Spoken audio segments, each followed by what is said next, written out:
Barcelona predicted lineup versus Real Madrid. All in for El Clásico. Barca play their big rivals for the season's first trophy. Barcelona don't have much time to celebrate their hard-fought Spanish Super Cup semi-final win on penalties against Real Betis on Thursday, as they have a short turnaround and very little time to prepare for a massive El Clásico against Real Madrid on Sunday, with the first title of the Spanish season on the line. Both teams needed 120 minutes and penalties to reach this point, but Madrid had an extra day of rest which could prove an advantage for Carlo Ancelotti's men. But form and fitness go out the window in a final, especially with two giant rivals facing off with a trophy at stake. Neither of these sides is setting the world on fire right now, but they almost always play very open, entertaining matches, and no one can be considered the favorite. Here's how we think Barca will line up on Sunday. Because Barca have a Copa del Rey tie against a third division side next week and Xavi was always going to rest his starters in that game, there's zero reason to believe he'll make any rotations on Sunday. It's all hands on deck and the best possible team to face Los Blancos. At the back, Jules Koundé is expected to start at right back to deal with Vinicius Jr., and Andreas Christensen has been playing so well lately that he deserves to start this one.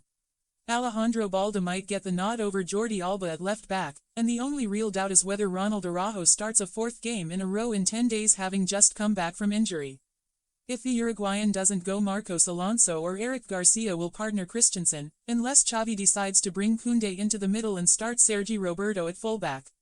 With no injuries and plenty of depth at the back, there are plenty of possible combinations, but the one I think makes the most sense sees Koundé on the right, Balde on the left and Araujo with Christensen in the middle.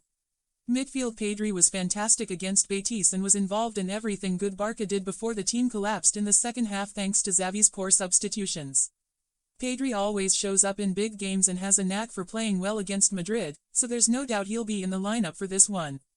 Sergio Busquets certainly starts as he always does in big games, and the third spot in midfield will be between Frenkie de Jong and Gavi.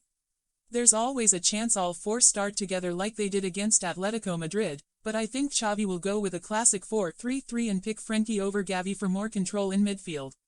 There is no doubt about Barca's current front three based on form.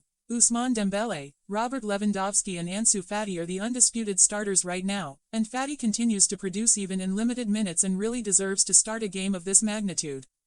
Rafinha would be the other option on the wing if Xavi decides to stick with Ansu as a super sub, and Ferran Torres is too inconsistent to be trusted right now. Memphis Depay's future is up in the air and he hasn't done much to deserve a bigger role anyway, so the front three really picks itself for Sunday. Possible 11. Ter Stegen, Koundé, Araujo, Christensen, Balde, De Jong, Busquets, Pedri, Dembele, Lewandowski, Fati. 4-3-3.